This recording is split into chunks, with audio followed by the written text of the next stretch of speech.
Malam, Sobat Atlantis. Kita ketemu lagi di obrolan Atlantis Series. Kali ini kita melanjutkan minggu lalu tentang Laut Natuna Utara. Kita koreksi sedikit. Jadi mengenai penyebutan. Minggu lalu beberapa kali Laut Cina Selatan, di mana ini ternyata kurang tepat karena menurut keterangan resmi dari Kementerian Maritim bahwa yang benar itu adalah penggunaan nama Laut Natuna Utara. Jadi penamaan Laut Cina Selatan itu kurang tepat. Jadi halo, selamat malam Mas Agung. Ini saya review sedikit. Ya, jadi kita ini session ini acara sangat menarik karena kita mendukung pemerintah, di mana pemerintah beberapa hari yang lalu menyatakan bahwa penyebutan nama itu adalah Laut Natuna Utara, bukan Laut Cina Selatan, karena mengacu pada ZEE, di mana hal itu siaran resmi dari Kemenko dan diperkuat oleh Bapak Deputi Pak Ugroseno, dan ternyata memancing keras reaksi Beijing, di mana ini sebenarnya sah-sah saja karena untuk membedakan Laut Natuna Utara dan Selatan. Nah, kemudian beberapa tahun lalu sebetulnya kasus yang sama. Jadi Filipina tahun 2011 itu juga pernah menyebut Laut Filipina Barat, di mana itu pun juga diprotes 2 tahun kemudian sampai ke Mahkamah Arbitrase di Den Haag, di mana 2016 tetap dimenangkan oleh Filipina. Nah, malam ini kita akan mengkaji dari sisi historis, bahkan malam ini ada 16 slide luar biasa ini. Pembahasan akan dari sisi relief-relief, terutama dari tinjauan Atlantis, bahkan makanan segala. Makanya saya kagum melihat relief itu dari riset Mas Agung ini luar biasa. Jadi bukan hanya sekedar ngomong. Jadi ini patut didengarkan oleh segala pihak. Saya rasa bukan entertain lagi, tapi ini adalah isu NKRI dan geopolitis juga. Jadi ini masukan ke pemerintah bahwa kita mendukung gitu. Harusnya Mas Agung ini menerima bantuan riset seharusnya. Moga-moga ini didengarkan oleh Pak Luhut. Siapa tahu Mas Agung mendapat dan timnya mendapat bantuan riset ya, untuk memperkuat argumentasi. Namun sebelumnya Mas Agung, ada satu pertanyaan, tolong dibahas, tapi jangan terlalu lama, karena topik kita banyak sekali, ada 16 slide.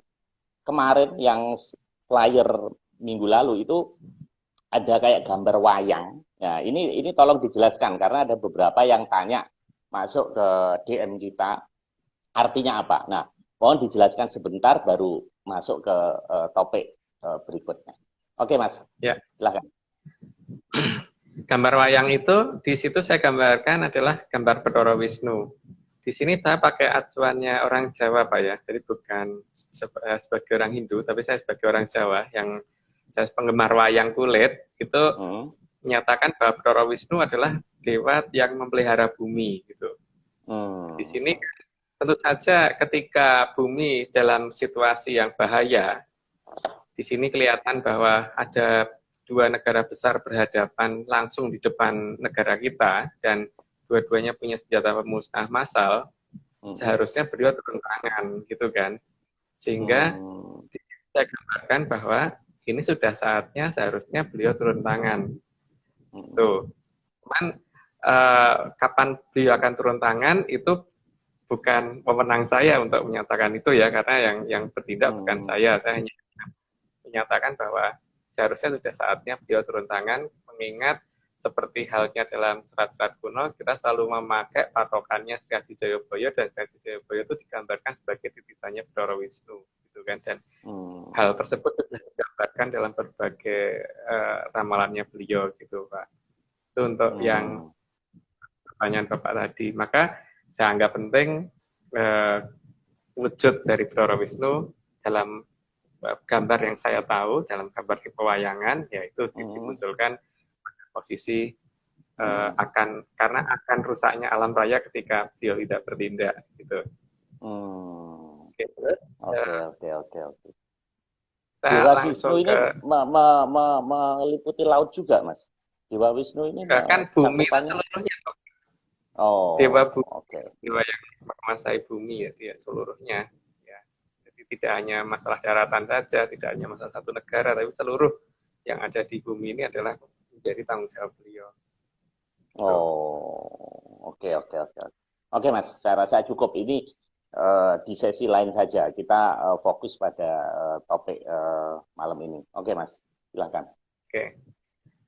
Kita lihat Pak ya, bahwa negara itu kalau memang berhasil ngeklaim suatu wilayah, seperti misalkan kita ngomong Pulau Jawa gitu. Pulau Jawa ini walaupun ada negara lain yang pernah masuk ke wilayah kita dan menamakan seperti apapun, nama Jawa tetap lebih terkenal daripada nama yang lain gitu. Seperti Sumatera gitu. Orang negara lain boleh kasih nama apa aja, tapi di peta dunia tetap aja tulisannya Sumatera, Pak. Gitu loh. Nah, sekarang kita lihat deh, kalau memang Cina itu berhasil mengeklaim wilayah seperti daerah Paracel, Spratly, dan sebagainya, dia kalah nama loh Pak. Minimal dari namanya aja dia sudah namanya Paracel, namanya Spratly. Nama Cinanya aja orang internasional mungkin nggak ngerti Pak. Maksud saya nggak ngerti dan tidak pengen tahu gitu loh namanya. Tapi kalau Bali gitu, orang ngertinya tetap Bali, walaupun mereka ngasih nama apapun, tetap aja orang sedunia ngertinya Bali gitu. Jadi dari klaim pertama, dari klaim pemberian nama, mereka sudah jelas kalah telak gitu. Minimal nama yang mereka klaim untuk daerah itu tidak dikenal masyarakat. Itu kenapa? Bisa ditunjukkan mungkin gambar pertama Pak tentang Kepulauan Paracel. Ini Mas. Ya, di Kepulauan Paracel ini, kalau kita melihat pakai Google Earth, kelihatan banget bahwa hanya kepulauan ini kepulauan yang baru dibentuk. Oke, sudah cukup Pak. Ya. Cukup. Nah, jadi gini, maksud saya Kepulauan Paracel ini kalau memang pernah dikuasai oleh Cina di masa lalu, yang namanya menuju ke suatu wilayah yang jauh dari negaranya, itu minimal kan ya pastinya harus ada tempat tinggal. Ya, di situ kan kelihatan banget bahwa Kepulauan Paracel itu bangunan-bangunan yang ada di sana adalah bangunan baru. Tidak bisa ditemukan dari Google Earth yang lama, itu tidak akan bisa ditemukan ada misalkan barak pasukan, terus tempat mendaratkan pasukannya, tempat untuk nimbun perbekalan. Itu nggak ada, Pak. Artinya mereka China belum pernah nyampe ke situ ya, belum pernah. Iya. Kalau pernah ke sana mestinya sudah ada bekas-bekas itu. Minimal sekali pemecah ombak untuk di dekat pelabuhannya itu ada. Minimal banget kan bentuk pelabuhannya kelihatan, Pak. Ini kan bentuk pelabuhannya nggak ada. Kalau nggak ada bentuk pelabuhan yang kelihatan, itu berarti kan memang mereka belum pernah sampai sana. Atau ya mungkin halusinasi atau gimana ya, atau mimpi sampai sana mungkin ya. Tapi kalau kenyataan sampai sana kayaknya enggak. Kalau mereka ngomong di masa lalu, itu di masa lalunya kapan gitu. Karena jadi di daerah sekitar Kepulauan Paracel itu, kalau memang pernah didatengin mereka, minimal sekali yang kelihatan adalah pelabuhannya. Yang kedua adalah bangunan-bangunan.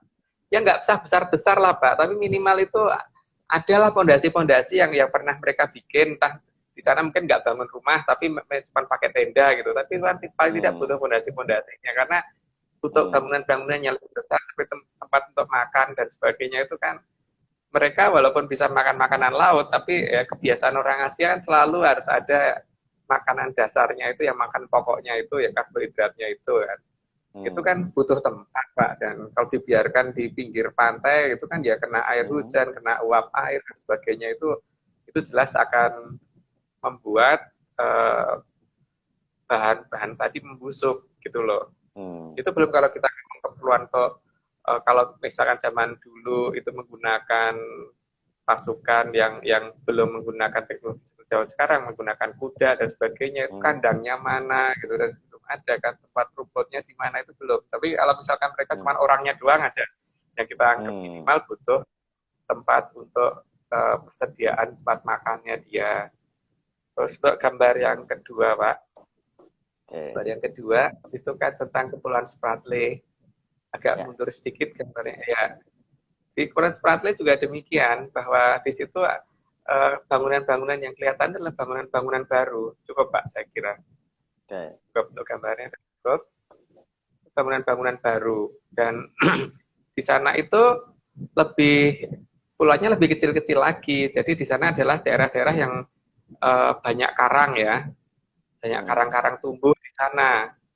Dan kalau saya perhatikan, daerah sana itu dekat dengan perbatasan lempeng tektonik ya, sehingga kemungkinan akan adanya pulau yang muncul dan pulau tenggelam di sana menghilang dan kemudian muncul lagi itu akan sangat sering. Jadi itu biasanya kan seperti itu di daerah yang berbatasan dengan lempeng karena pasti daerah tumbukan ya.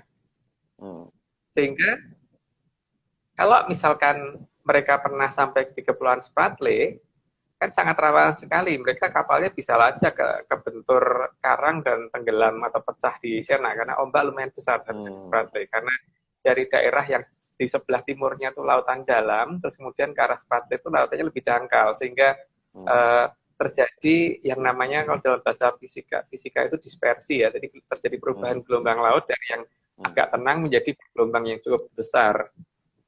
Sehingga kalau memang mereka pernah sampai di sana, seharusnya dari zaman kapan tahu itu sudah ada mercusuar dari orang-orang Cina.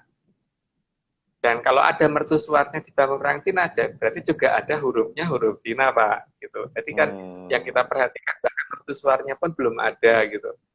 Jadi di Kepulauan Spratly itu daerah-daerah di sana, saya nggak yakin kalau pulau yang hari ini kelihatan besok masih kelihatan lagi, atau minggu depan atau bulan depan kelihatan masih ada gitu. Karena ini di daerah seperti itu sangat sangat mungkin bahwa pulau itu bisa, karena itu karang ya, bisa naik bisa naik atau mungkin terkena ombak kemudian dia putus, atau terkena gerakan tektonik dia turun lagi atau malah lebih tinggi dan sebagainya, yang tadinya nggak ada jadi ada, itu sangat rawan. Sehingga daerah itu harus harus ditandain dengan tanda mercusuar. Kalau mereka ngeklaim seperti itu, berarti mercusuarnya harusnya sudah pernah mereka bangun di sana. Dan tidak pernah menemukan ada berita pembangunan mercusuar di sana oleh Cina. Sehingga ya saya hanya merasakan bahwa mereka tidak pernah sampai sana. Gitu. Itu berdasarkan kenapa saya ngomong perkara Spratly. Mungkin yang bentuk patahannya bisa ditunjukkan di gambar ketiga, Pak. Oke. Mundur lagi, Pak. Mundur. Ya. Mundur lagi. Nah, agak ke bawah.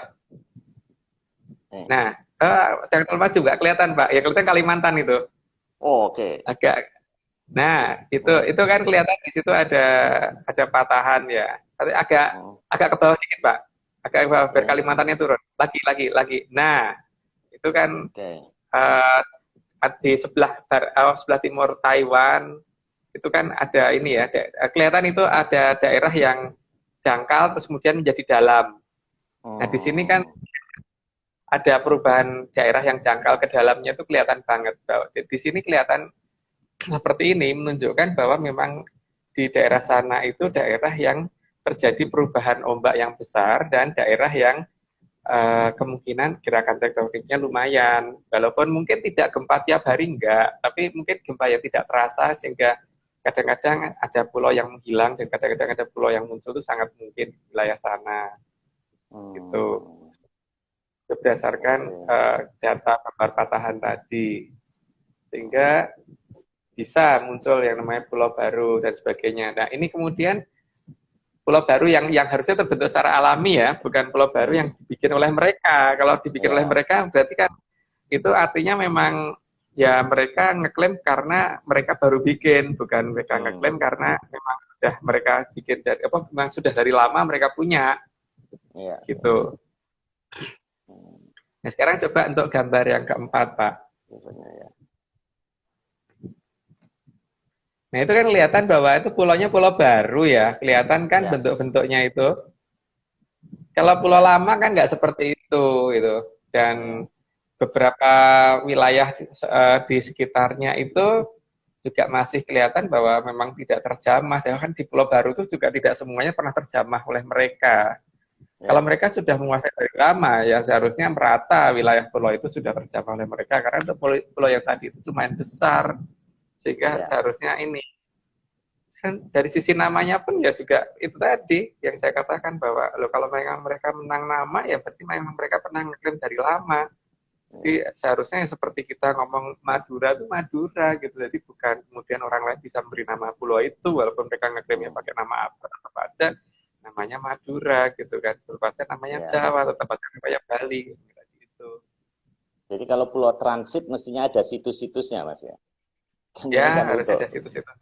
Ya, dan situsnya bukan hanya situs yang bertanggung, Pak. Masa iya situsnya cuma batu gitu, batu tugu. Enggak lah, kalau situs yang datangin itu ya berarti harus minimal banget ini di daerah yang sangat rawan dengan gelombang besar dan rawan kapal nabrak karang, itu harus ada mercusuar, Pak. Kalau mercusuar yang tidak ada, wah itu ya mereka apa? Iya, rawan. Atau mungkin mereka ngeklaim karena mereka pernah tenggelam di sana lah, itu mungkin karena mereka nggak bangun mercusuar. Jadi mereka mungkin itu kali, jadi ngeklaim ini pernah di nenek moyang kita pernah tenggelam di situ, mungkin gitu. Jadi itu tapi menurut saya memalukan, bukan klaim yang membanggakan gitu loh. Tapi ya nggak tahu apakah mereka. Lucunya konflik ini itu memang timbulnya setelah Perang Dunia Kedua. Jadi tidak pernah ada isu sebelum PD2, jadi lucu gitu loh. Sementara setelah PD2 itu catatan kan rinci ya. Artinya ada catatan rinci. Kalau dia ngeklaim historis, dia pernah di situ atau itu wilayah dia, ya dia harus membuktikan masa lampau mestinya ya, bukan masa sekarang ya. Iya.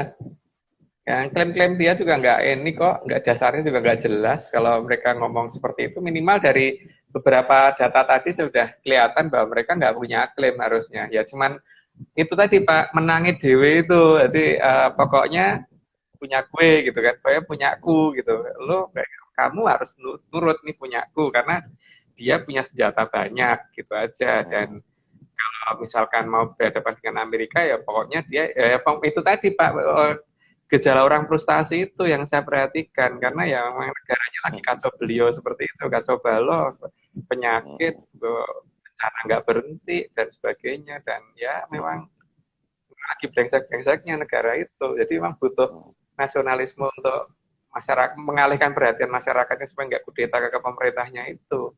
Atau supaya militernya di luar Pak, jangan di dalam. Karena kalau militernya di dalam mereka bisa, senjata ini bisa dipakai untuk mukul pemerintahnya sendiri. Tapi kalau mereka dikerahkan untuk ke India, untuk ke Laut Natuna Utara, dan yang berhadapan dengan Jepang, yang berhadapan dengan kita dan sebagainya, sehingga militer itu kan di luar Pak posisinya, bukan untuk ini. Karena pasti ada Pak beberapa jenderal di sana yang sudah pengen ini, tapi pasukannya nggak ada gitu kan, karena pasukannya disuruh berantem di luar. Tapi gitu. Mas, tapi ekspedisi Pamalayu terjadi juga loh, waktu Singosari terlalu banyak pasukan di luar, di dalam bisa juga timbul pemberontakan loh. Kalau sudah Titiwanci ini. Ya, memang bisa aja Pak, karena pasti tidak semua pasukan bisa dibawa keluar kan. Tapi mayoritas pasukan itu beda dengan waktu Pamalayu Pak. Pamalayu itu tidak seluruh pasukan kan yang dibawa keluar, itu hanya berapa kapal ya. Tapi kalau misalkan ini kan dia di Laut Natuna Utara dia bikin ribut, dengan Taiwan bikin ribut, dengan Jepang bikin ribut, dengan ini apa tuh namanya India bikin ribut. Jadi semua perbatasannya dia bikin ribut gitu. Jadi supaya kalau perlu pasukan itu diputer di luar. Bahkan ini lebih lucu lagi kan ngeklaim bahwa dia negara yang paling dekat dengan Antartika. Berarti kan mau ribut sama Rusia juga itu. Sama Rusia dan negara-negara Eropa.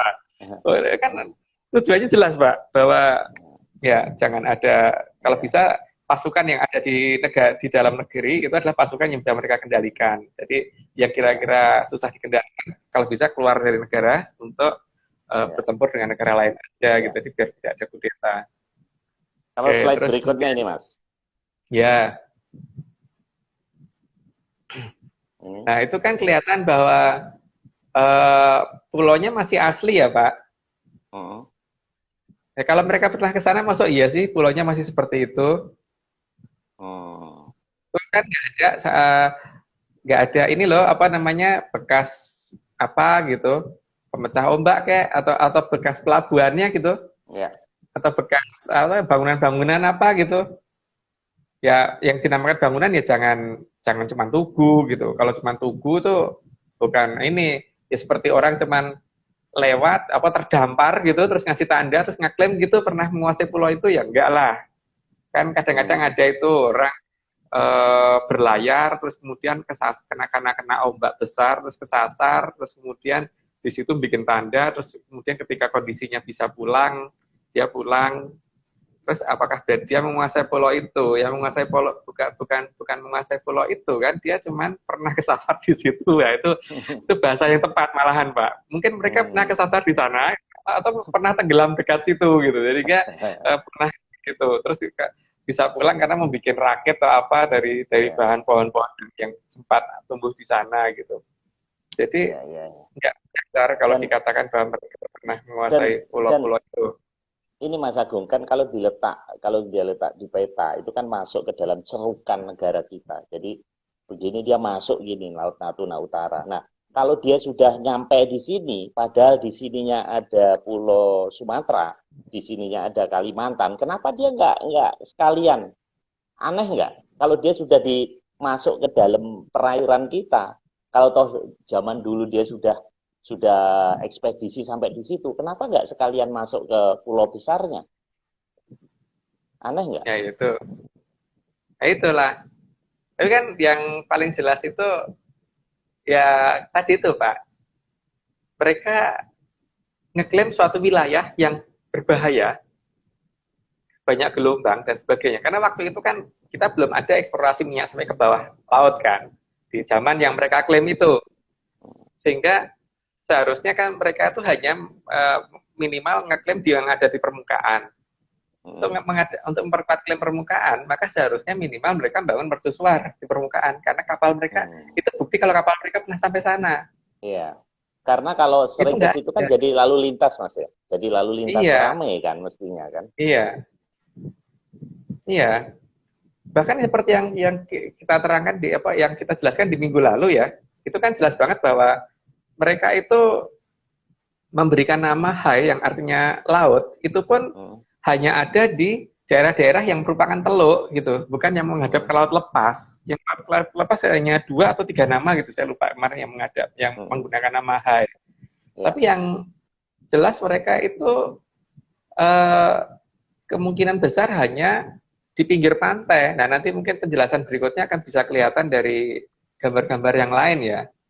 Itu tadi Ya. kan tentang pulau yang masih masih kayak gitu kok dikatakan pernah mereka kuasai gitu loh. Jadi Hmm. eh, ya kalau seperti di Jawa ada ujung kulon tidak pernah dijawab manusia. Ya salah, ujung kulon pernah kita jamah memang, tapi kan karena memang dikhususkan untuk hewan.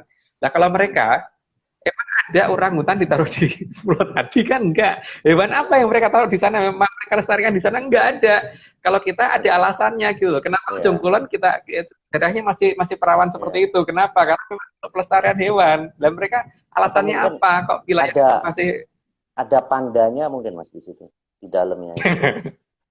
enggak tahu. Mungkin ada panda atau apa gitu. Tapi yang Nah, jelas kan alasan konservasi juga tidak ada gitu loh Pak. Dan harusnya kan kalau alasannya ada harusnya ada itu kan kalau misalkan suatu pulau ya, ya pernah gini, dikuasai tapi dibiarkan. ya kan gini Mas, dalam sejarah China dia itu memang negara dagang ya. Dia itu kan DNA-nya DNA negara yang pedagang. Jadi mestinya daerah situ daerah transit atau apa mestinya ada atau penimbunan apa harusnya ada gudang atau apa kan harusnya ada ya Mas yang dia klaim itu. Iya, iya, ya itu. Dan ini ya, yang ini lagi kan di sana itu ada beberapa negara, ada Korea, ada Taiwan, ada Jepang, di selatan tuh ada Filipina, Indonesia dan yang lain-lain. Kalau memang waktu itu ada jaringan perdagangan, pasti kan mereka juga ngerti kalau misalkan pernah dikuasai Cina. Ini kan bahkan dari berita yang dilaporkan oleh pihak Jepang pun tidak menceritakan itu, toh Pak. Hmm. Yang diceritakan oleh pihak Korea juga tidak pernah menceritakan wilayah itu dikuasai Cina gitu.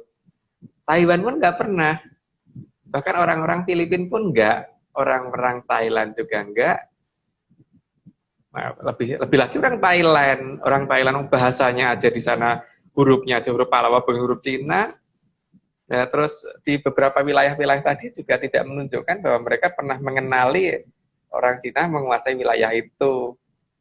Ya, berarti kesimpulannya loh ya, bahwa mereka mungkin tidak pernah sampai sana, tapi kalau mereka pernah tenggelam di sana itu mungkin. Pernah tenggelam di sana atau pernah kesasar di sana itu mungkin. Nah, mungkin ini pernah gambar patah berikutnya hati. nih, Mas. Nah, Ini gambar berikutnya apa, Mas? Tentang apa itu ya? Mitos ini ya? Atau Oh ya, tentang mitos. Agak mundur, Pak. Agak mundur, gambarnya nggak begitu jelas. Nah, ini ya? oh, yang diperbesar malah ketutup semua. Oh, Nah, malah ketutup. gitu. Oke. Ya, oke. Ini tentang mitos-mitos di laut lepas yang digambarkan oleh beberapa negara. Oke, cukup, Pak.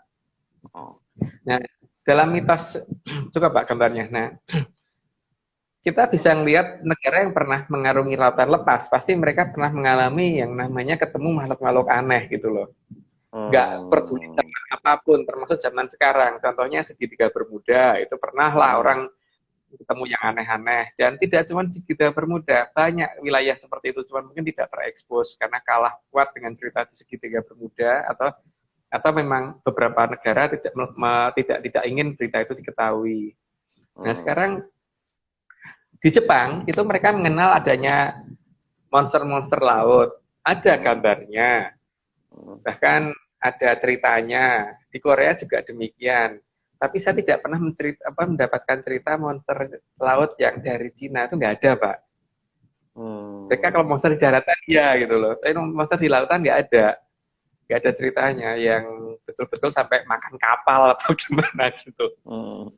Kan itu entah dari orang berhalusinasi atau entah itu kondisi yang benar, kita tidak tahu. Tapi yang jelas memang di lautan lepas itu apapun bisa terjadi karena hewan-hewan besar yang tinggal di bawah laut itu tidak tereksplorasi dengan sempurna sampai dengan hari ini. Contohnya ketika pas akan ada gempa di daerah Jepang itu beberapa ikan aneh muncul gitu kan, dan ikan itu baru waktu itu gitu.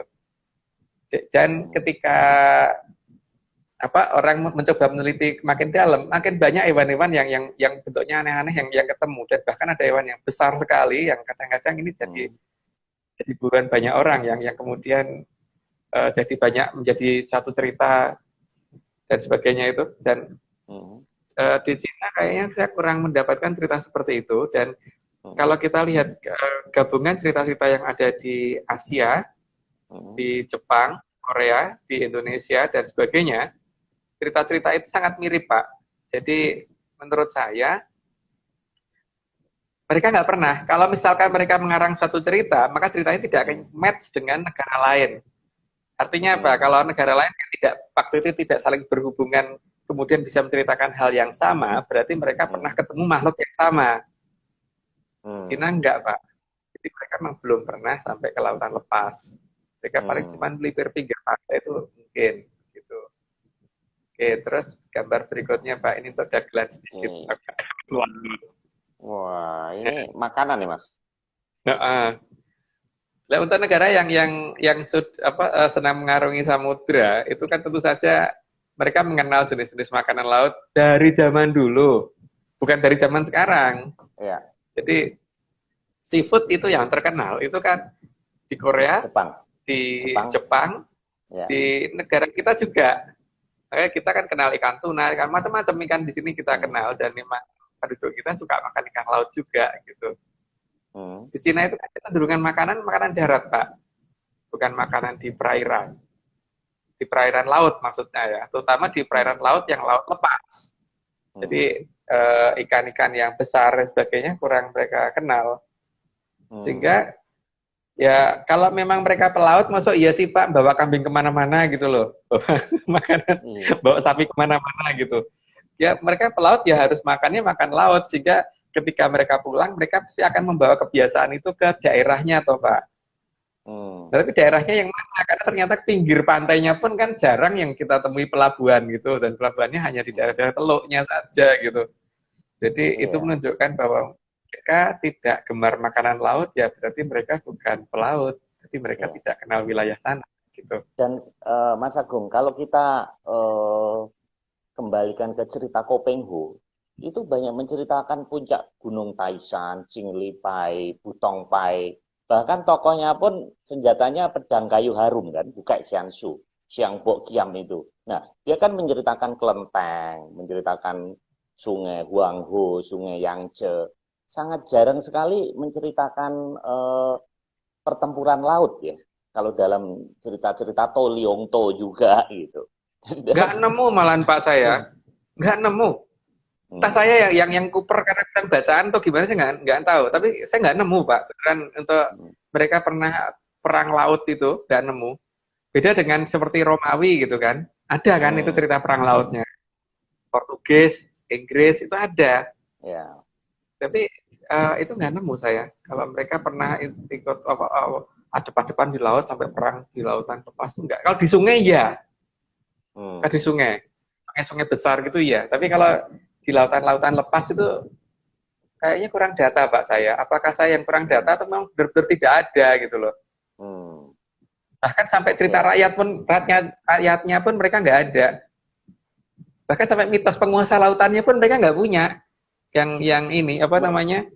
Yang sampai melegenda, betul-betul melegenda sampai terbawa sampai dengan hari ini gitu. Kalau di kita kan Ratu Kidul gitu kan ya, laut pantai selatan gitu. Iya. Kalau mereka kalau ada itu tidak melegenda banget gitu loh Pak. Tidak sampai ini.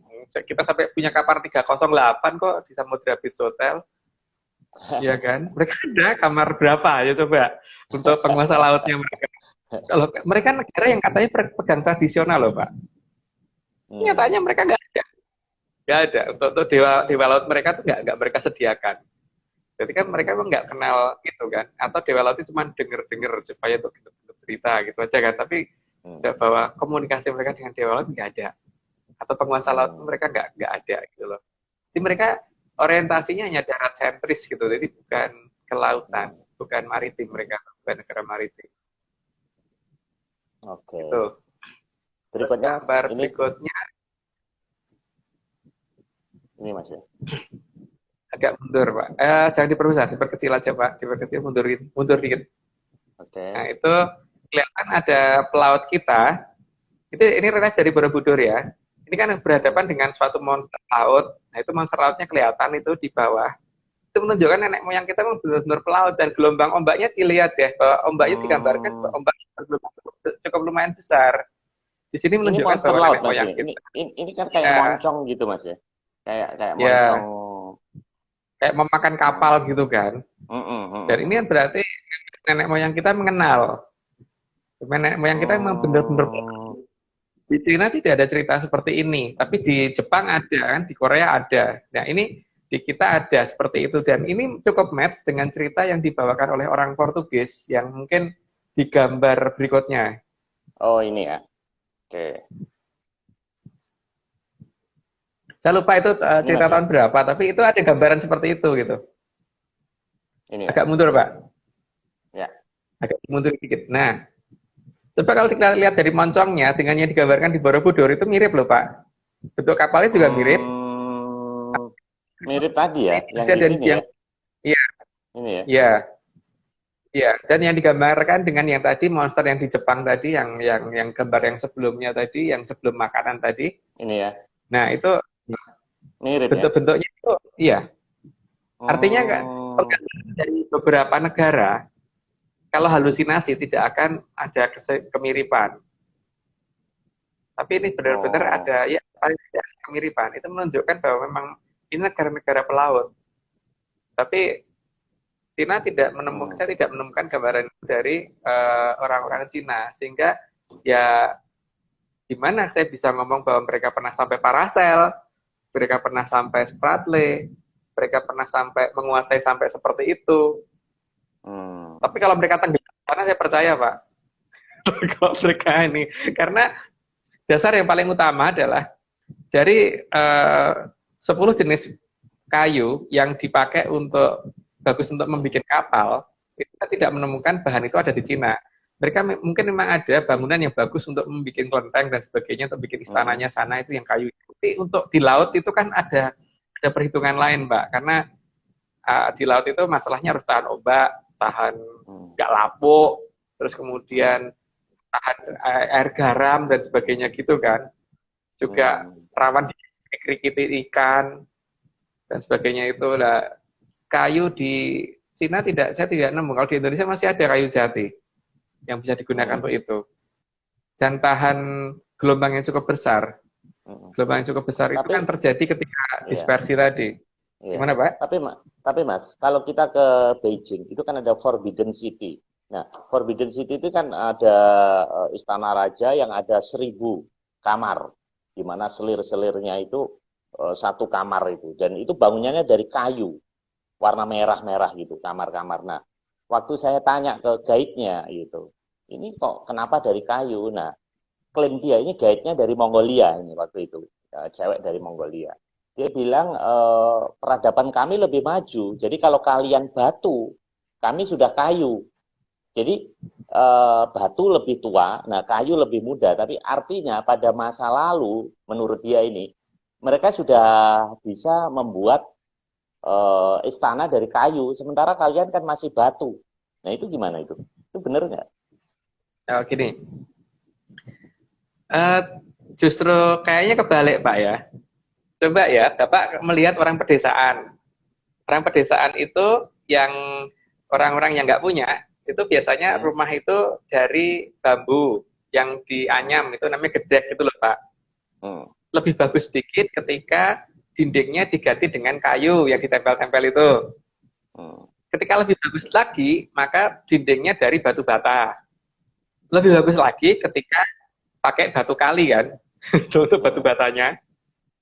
Artinya itu kan justru terbalik, Pak. Kalau mereka ngeklaim bahwa mereka bisa bikin dari kayu itu lebih bagus daripada lebih maju daripada yang dari batu. Itu yang pertama ya. Terus yang kedua, kita itu seperti misalkan di Borobudur dan Prambanan itu di sana ada candi yang terbuat dari batu kali. Nah, batu kali tersebut ada reliefnya. Membikin relief di batu kali itu lebih susah daripada membuat relief di kayu, Pak. Jelas itu. Artinya apa? Butuh material yang lebih keras untuk bisa membuat relief tersebut. Tapi kalau di kayu itu lebih mudah tentunya. Itu bisa ditanyakan para pematung yang biasa bikin patung dari kayu atau dari batu kali. Itu problem kedua. Tapi kenyataannya Indonesia tidak ditemukan sejarah keberadaan tatah itu loh, Pak, pahat. Pahat ya dalam bahasa Indonesia, ya. Itu tidak ditemuin. Artinya apa? Artinya ada cara lain. Nah, cara lain ini gimana? Itu mungkin belum diketemukan oleh orang zaman sekarang, tapi karena saya senang mengadakan percobaan, kandungan batu kali itu kan kebanyakan merupakan unsur yang ada kandungan logam berat, logam yang kayak besi dan sebagainya, itu ada ya kandungan logam. Nah, kandungan logam itu biasanya akan menjadi lunak ketika kita rendam dalam asam kuat. Ya, mungkin yang paling gampang untuk perbandingan kalau tulang kita rendam dalam asam cuka. Asam cuka kan asam yang tidak terlalu kuat ya, asam lemah itu. Selama 1 hari aja itu akan jadi lunak. Nah, sekarang kalau batu kali itu kalau kita rendam dalam asam kuat yang cukup lama, ya mungkin 2-3 hari gitu, maka batu itu akan jadi lebih lunak sehingga bisa dibentuk. Bisa dibentuk, terus kemudian dikeringkan lagi, mengeras lagi. Apakah seperti caranya beliau zaman dulu dalam membangun Borobudur sehingga membuat relief dan sebagainya? Tapi minimal kalau iya menggunakan cara seperti itu, berarti penemuan asam kuat itu sudah lebih maju daripada hanya mereka waktu membangun bangunan dari kayu, karena mereka berarti hanya butuh gergaji, butuh wadahnya, butuh ininya, butuh cukup lebih ribet, butuh alat untuk pelindung tangan, pelindung badan dan sebagainya, Pak, kalau seperti itu. Karena buktinya nggak ditemukan pahat, berarti pasti menggunakan cara yang lain. Tapi kalau dari waktu saya nyoba, saya tempelin kertas lakmus di Borobudur dan sebagainya, itu memang kelihatan sih biru berubah jadi merah ketika saya siram air apa namanya aqua. Kalau air aqua kan netral ya, jadi tidak menggeser ke pH yang lebih rendah. Jadi sepertinya memang iya, tapi untuk di batu-batu yang baru kan ada di sana tidak semua reliefnya itu dari batu-batu yang lama, karena ada mungkin yang relief yang hilang kemudian diganti yang baru. Itu kandungan itunya tidak saya temukan, kandungan asamnya itu, jadi pragmus biru tetap biru di sana. Tapi ya nggak tahu, karena sekian lama mungkin kena air hujan, dan hujan kita itu kan kandungan asamnya cukup lumayan ya, karena polusi itu mengandung asam karbonat dan sebagainya. Itu mungkin juga bisa begini. Jadi mungkin percobaan saya kurang akurat di situ, tapi paling tidak ketika saya mencoba batu saya rendam dengan asam kuat tadi berhasil menjadi lebih lunak dan kemudian bisa dibentuk itu tadi, saya pikir itu sudah menjadi petunjuk awal yang entah iya digunakan begitu atau tidak saya kurang tahu, tapi minimal ada cara seperti itu untuk bikin relief, jadi tidak hanya menggunakan pahat gitu ya. Dan jadi Mas, kalau ngomong-ngomong tentang candi ini di Cina sendiri kan nggak ada candi segede Angkor Wat segala itu kan Mas ya. Jadi kenapa ya? Dia kan maksudnya dia bangsa pegunungan. Kalau Cina ini kan alamnya luar biasa nih pegunungannya. Tapi kok nggak ada candi segede Borobudur, Angkor Wat itu kenapa ya? Ya mereka cuma bikin beteng kan Pak yang gede. Kan bikin betengnya aja meragukan apa betul dibikin mereka sendiri atau mungkin dibantu bangsa lain.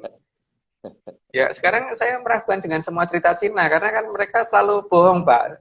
Bohong yang pertama itu ngomong bahwa mereka awalnya membangun mercusuar di Spratly dengan tujuan untuk membantu supaya pelayaran aman, ternyata bikin pangkalan militer gitu kan.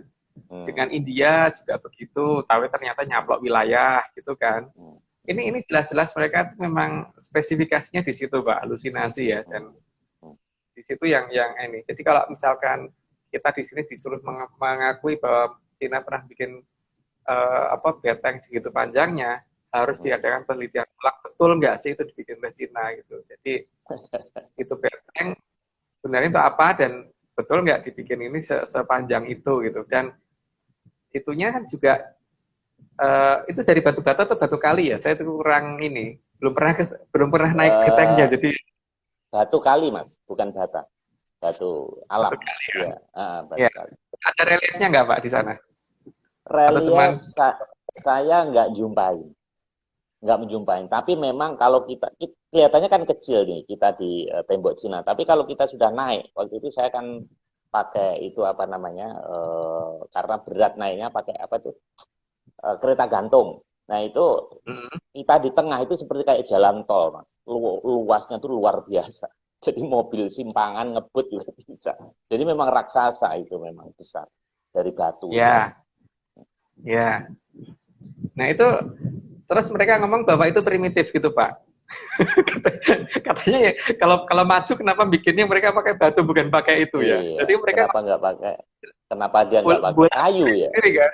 Nah, katanya kalau yang maju pakai kayu, kenapa bikinnya kenapa pakai tembok batu Cina nggak pakai kayu sekalian ya? Kan di gunung ya.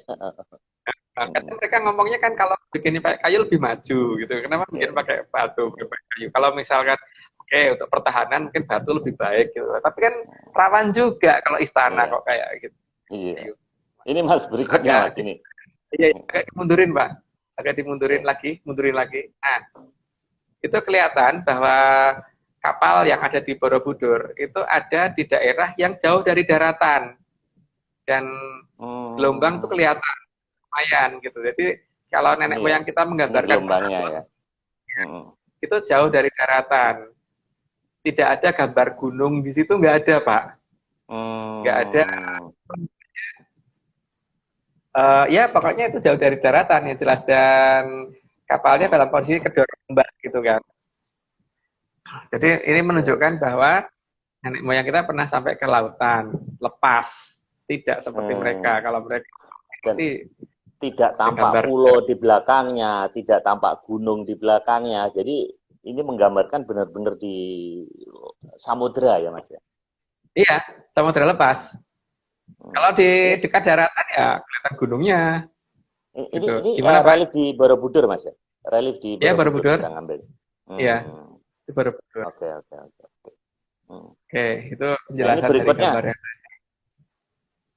Ya, Ini berikutnya. agak mundur, Pak, agak mundur. Karena sasarannya adalah gambar sebelah kiri atas. Ya, gambar sebelah kiri atas. Jadi kapal ini, coba mundur lagi, Pak, mundur. Kapal. Nah, itu harus diperhatikan semua gambar itu, terutama yang gambar kiri atas ya. Oke, cukup Pak, cukup. Oke. Cukup dulu. Nah, maksud saya begini, harus ada suatu cara ketika navigasi tidak bekerja. Contohnya gini, misalkan kita ada di tengah laut, terus terkena badai. Ketika terkena badai, berarti kita tidak bisa melihat bintang. Terus kemudian setelah badai mungkin langit masih gelap, jadi tidak ada bintang sama sekali. Sehingga kita butuh mengerti posisi kita di mana, itu akan sangat susah. Sehingga kita perlu suatu cara penginderaan jarak jauh. Sekarang logikanya gini, kita yang di daratan saja, kadang-kadang kalau masuk hutan kita bisa kesasar. Naik gunung aja yang masih di daratan itu bisa kesasar. Apalagi di laut. Ya. Apalagi di laut yang kadang-kadang bintang nggak kelihatan sama sekali. Kalau kita bawa kompas, ketika ombak itu besar, ini kompas nggak mungkin diem, Pak. Pasti juga bergejolak terus. Kompas itu pasti juga akan berputar atau ya pokoknya nggak akan konstan gitu. Sehingga perlu penginderaan jarak jauh, maka perlu balon udara. Di sini malah menunjukkan bahwa nenek moyang kita benar-benar pelaut. Karena apa? Ketika terkena gelombang yang besar dan kehilangan arah, di situ kemudian balon udara dinaikkan untuk mencari posisi ada di mana daratan terdekat yang bisa dikenal gitu kan. Sini ada gambaran seperti itu kan? Enggak, Pak. Artinya apa? Mereka nggak pernah sampai lautan lepas yang ombaknya besar banget atau yang mereka pernah terkena badai atau mungkin pas malam hari mereka ketutup ini sehingga nggak bisa melihat bintang. Ketika siang hari, kalau kita ada di tengah laut, maka kita hanya bisa melihat kanan kiri depan belakang itu laut, Pak. Tidak ada patokan kalau kita kompas.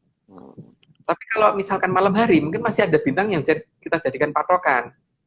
Tapi kalau misalkan ternyata malam itu mendung, kita nggak ada patokan lagi, maka hujan pula, maka yang bisa kita jadikan patokan adalah ketika siang hari kita terbangkan sampai ketinggian tertentu sampai daratan ada di sebelah sana gitu kan.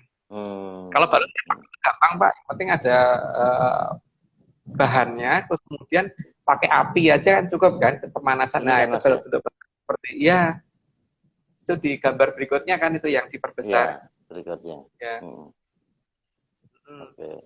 Jadi keberadaan balon ini juga menunjukkan bantuan navigasi untuk pelaut kita. Yang nggak tahu oleh sejarawan kita itu dianggap apa, dianggap awan atau dianggap mendung atau dianggap apa, saya nggak tahu. Tapi kalau saya lihat dari bentuknya tadi tidak mirip mendung kan, Pak? Tidak mirip mendung karena bentuknya kotak. Ini ditunjukkan lagi, Pak, supaya tunjukkan lagi. Jadi ini ya. Agak mundur lagi, agak mundur. Nah, ya. Kelihatan kan bentuknya tidak mirip dengan mendung, itu bentuknya lebih mirip dengan balon udara kan. Nah, balon udara kan sangat diperlukan kalau untuk ya. Nanti kan jelas itu balon udara yang diikatkan ke kapal, mungkin talinya nggak kelihatan karena ini ya. Tapi paling tidak mereka bisa mengamatin dari kejauhan, dari ketinggian. Oh, kita ada di mana gitu kan bisa diketahuan. Ini menunjukkan adalah nenek moyang kita pelaut dan sampai laut lepas, bukan cuman sampai laut-lautan gitu loh, bukan cuman sampai Teluk. Mungkin untuk orang-orang yang pernah kerja di lepas pantai, pernah kerja di rig gitu, di pertambangan minyak lepas pantai, akan tahu persis bahwa mereka menghadap ke barat, timur, utara, atau selatan ketika siang hari, dan matahari mungkin pas lagi nggak jelas kelihatan, cuman remeng-remeng seperti itu, maka mereka tidak akan bisa menentukan arah barat timur ini hanya berdasarkan hafal arah timur di mana gitu, matahari biasanya di mana terbit dan di mana tenggelam gitu kan. Bintang belum tentu tiap hari kelihatan. Nah, itu butuh alat lain. Kalau zaman sekarang ada GPS, Pak. Lah zaman dulu apa? Berarti kan butuh Iya. peralatan lain, gitu kan? Ya, Ini Mas. terus ya agak mundur Pak, agak mundur lagi. Nah itu kelihatan, itu gambar kapal Cina. Nah kalau gambar kapal di Indonesia tadi, apakah kelihatan belakangnya ada gunung? Enggak kan? Ini kan kelihatan bahwa belakangnya ada gunung, Nih. ada daratan, berarti kan? Itu berapa jauh dari daratan? Enggak jauh kan? Iya. Apakah seperti ini dikatakan orang yang pelayar? Terus apa ya seperti ini kapalnya cukup untuk berlayar jarak jauh gitu loh. Jadi dari bentuk kapalnya saja kelihatan bahwa kapalnya itu kayaknya tidak bisa berlayar terlalu jauh karena layarnya cuma seperti itu dan bentuk kapalnya cuma sekecil itu gitu. Dan itu dekat banget sama daratan, nggak jauh dengan daratan kapal seperti itu. Iya, iya, iya, iya, iya. Ini seperti jum Kalau ini. pelaut mereka nggak gitu. Mereka juga nggak ada bantuan navigasi kayak itu kan Pak. Kalau misalkan kesasar pakai apa itu nggak ada penyelesaiannya gitu. Iya. Dan ini di lukisan ya, bukan di relief ya, bukan di batu. Ini bisa jadi Iya, bikinnya diragukan. Kalau relief kan jelas bisa dilihat bertahun-tahun ya, ratusan tahun nih. iya, Kalau lukisan ya kita nggak tahu ya. iya. Nah ini, Dibuat di zaman sekarang juga nggak ada yang tahu kan Pak. nah ini berikutnya ini. Nah ini juga begitu. Coba agak menjauh lagi Pak, agak menjauh. Mundur, mundur, Ya. mundur. Nah, kelihatan kan sebelah kiri atas ada daratan, kanan atas juga ada daratan. Hmm. Jadi kan nggak pernah laut lepas, Pak. Iya, iya, iya. Iya kan? Nggak pernah ke laut lepas mereka itu. Jadi memang benar-benar ya mereka hanya di pinggir pantai. Jadi kalau mereka ngomong sampai ke laut semuanya, yang meragukan. Mungkin mereka ngeklaim gelap itu tadi yang atau kebelbekan laut di sana itu yang mungkin itu. Iya, iya, iya. Tapi kalau yang ini seperti kayak kapalnya besar ini, Mas, yang bawahnya.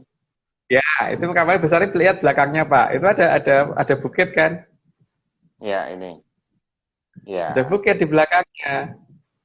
Walaupun Iya. kapalnya besar, tidak menunjukkan dia tengah laut loh Pak. Iya. Ya, Berarti entah dia mereka atau berlayarnya melipir, mungkin melipir hanya ya. pinggir pantai. Ya, Pinggir hanya di pantai. pinggir gitu ya. Kalau di pinggir pantai memang mereka berarti menguasai lautan gitu. Terus mau ngeklaim. Ya enggak lah Hmm. Pak. Mereka cuma berbondong-bondong lewat pinggir nggak sampai tengah lah. Kok yang diklaim tengah laut segala? Hmm. Ya enggak Dan, bisa lah. Itu namanya Mas, mengada-ada. sebenarnya yang harus mengklaim kita loh, karena kita kan ada sejarah dari Formosa. Formosa itu kan dari Taiwan sampai Madagaskar, sampai Afrika. Kalau kita kan ada jejaknya, bahkan ini ada cerita sedikit. Saya kan pernah di Madagaskar. Di situ tuh lucu, Mas. Kesamaan bahasa itu ada. Kayak kita kan batu ya. Kalau bahasa Jawanya watu ya. Misalnya tuh fatu. Padahal kan ini negara yang ribuan kilo jauhnya dari kita. Jadi di Madagaskar tuh lucu. Orangnya kayak Kalimantan. Persis kayak kita. Orangnya hitam-hitam kayak gitu, pendek gitu. Terus tesnya makanannya juga mirip-mirip, tapi ada beberapa hitungan-hitungan angka itu yang mirip dengan kita gitu. Nah, ini kan ada kesamaan ya antara antara namanya juga agak kaget gitu. Madagaskar, kan gajah mada. Kok ada. Jadi artinya kalau kita ngeklaim malah justru bener ya kalau kita ngeklaim sampai Afrika, berarti satu laut Samudra Hindia itu harusnya klaimnya miliknya NKRI ya. Iya, Bener nggak, Mas? iya. Kalau perlu sampai Amerika Pak. Benua Amerika. Karena dalam Candi Penataran itu ada cerita Nah. tentang nenek moyang kita pada saat berusaha ekspansi ke benua Amerika. Di situ diceritakan minggu depan kita ini ya relief Candi Penatarannya. Tapi ini saya jelaskan Ya. sedikit bahwa nenek moyang kita itu bertempur bersama melawan orang yang mirip orang Indian. Nah, kemudian orang India itu menggunakan pasukan yang mirip dengan pasukan gajah. Nah, kemudian moyang kita berhasil menang perang, kemudian menjadi raja di daerah yang ada pohon kaktusnya. Dan pohon kaktus yang ditunjukkan di Candi Penataran itu hanya ada di benua Amerika.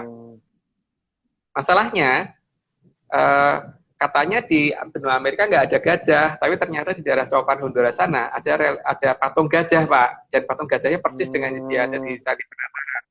Dan menurut cerita, gajah di sana sudah punah 6.000 tahun yang lalu. Artinya nenek moyang kita itu 6.000 tahun yang lalu.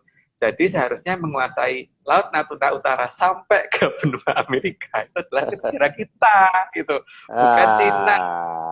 Itu Ya, menguasai ya, pinggir ya. lautnya saja, dan sungai-sungainya, Nah, dan mungkin daerah Mas Agung, tenggelamnya.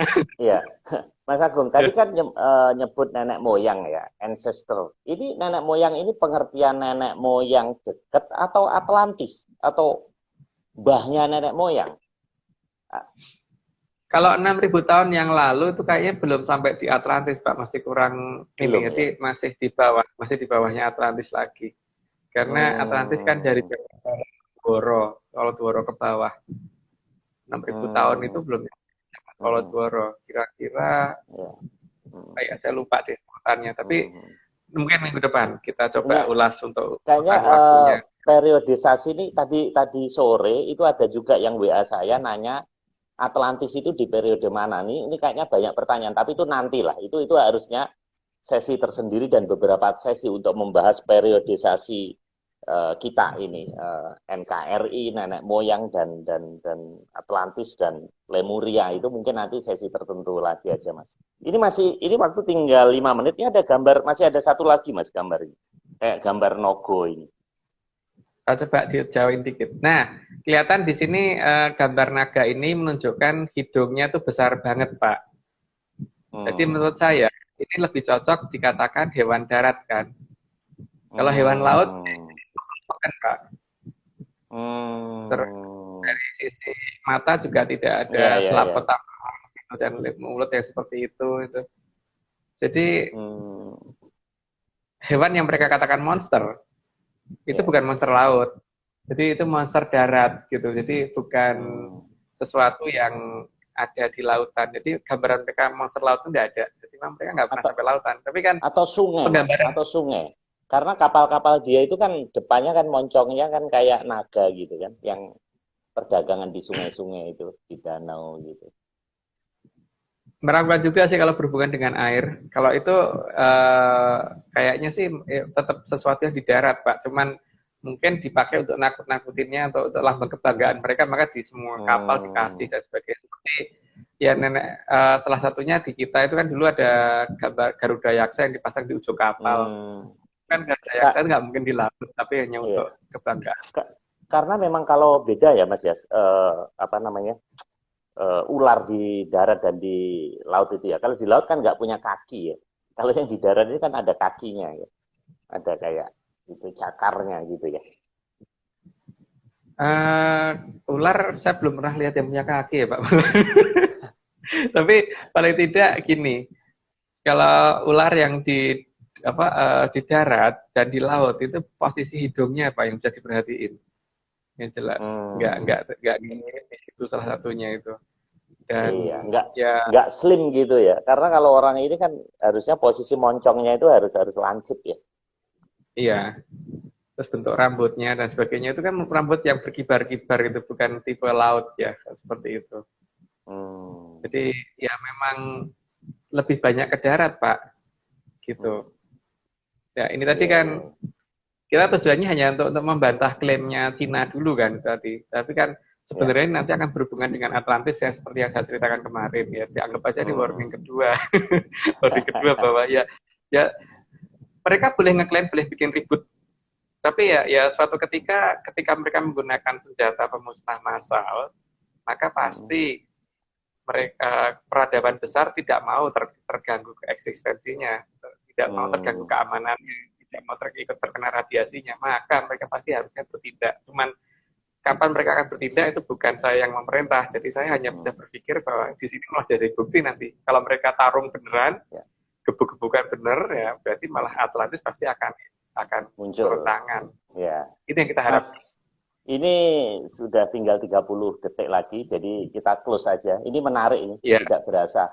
Ini pertemuan ke-8, jadi kalau kita hitung 8 kali 1 jam udah 8 jam. Jadi kita ngobrol Atlantis ini sudah sama dengan seharian, 1 jam kerja kan. Tapi kayaknya masih di kulitnya. Ini kalau kita kerja 1 jam ini seperti masih di kulitnya, belum saya merasa masih banyak hal yang harus kita gali. Nah, ini tinggal 19 detik, jadi kita close saja, Mas. Kita kali ini dan para pemirsa Sobat Atlantis masih bisa mengikuti lagi di minggu depan di sesi yang berikutnya. Terima kasih.